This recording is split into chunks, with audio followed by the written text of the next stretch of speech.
Madam उधर मत जाइए। सुबह के 5:30 बज रहे थे। हमारी बस एक होटल के सामने रुकी।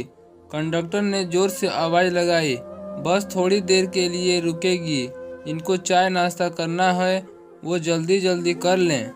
कोई 30-32 सवारियां रही होंगी। मैं अपने 2 बच्चों के साथ नीचे उतरी।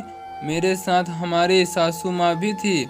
बनारस अभी यहाँ से करीबन 30 किलोमीटर दूरी है।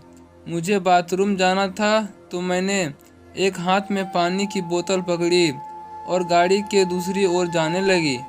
मैडम उधर मत जाइए, लेडीज बाथरूम इधर है, कहते हुए एक लगभग 35-40 साल का युवक बड़ी ही सादगी के साथ रास्ता दिखाया। मैंने उस युवक की तरफ ध्यान से देखा तो एक बारगी मेरे जेहन में एक बात कौंधी, कहीं वह रवि तो नहीं। घनी दाढ़ी, मूछें, बिखरे बाल, कंधे पर तौलिया लिए, कहीं वे वही रवि तो नहीं।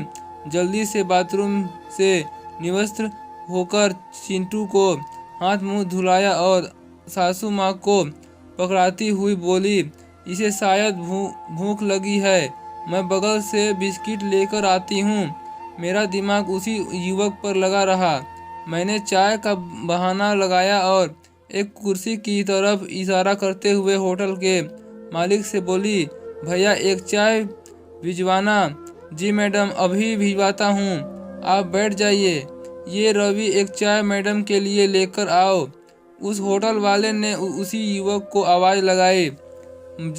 जैसे कि उसने मुंह से रवि का नाम सुना तो उसे यकीन हो गया कि वह वही रवि है जिसे शायद मैं जानती थी, परंतु और जानना चाहती थी कि ऐसा क्या हो गया कि उसे इस होटल में वेटर की नौकरी करनी पड़ी।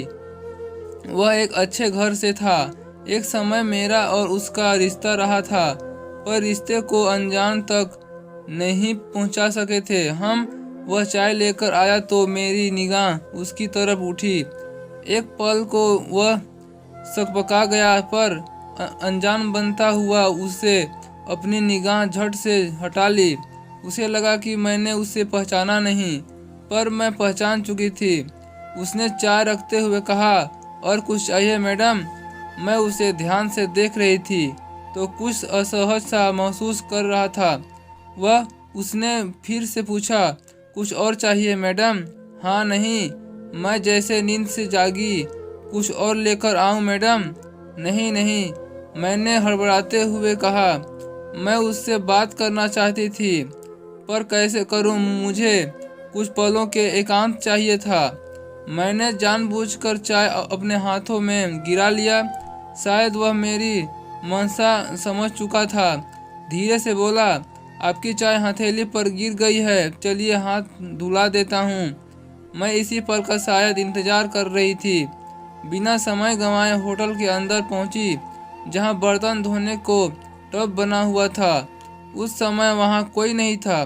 रवि ने जग में पानी लेते हुए बोला, आइए मैडम हाथ धो लीजिए।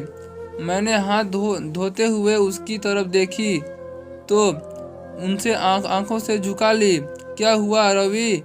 जी कुछ नहीं मैडम। सबसे पहले तुम मुझे मैडम कहना छोड़कर कुछ सवालों का जवाब दो। जी मैडम पूछिए, क्या जानना चाहती हैं? तो दोस्तों हमें इस कहानी से क्या सीख मिलती है कमेंट करके जरूर बताइएगा। फिर मिलते हैं एक नई इंटरेस्टिंग स्टोरी के साथ। चैनल पर पहली बार आए हैं तो चैनल को लाइक शेयर सब्सक्राइब जरूर कीजिए।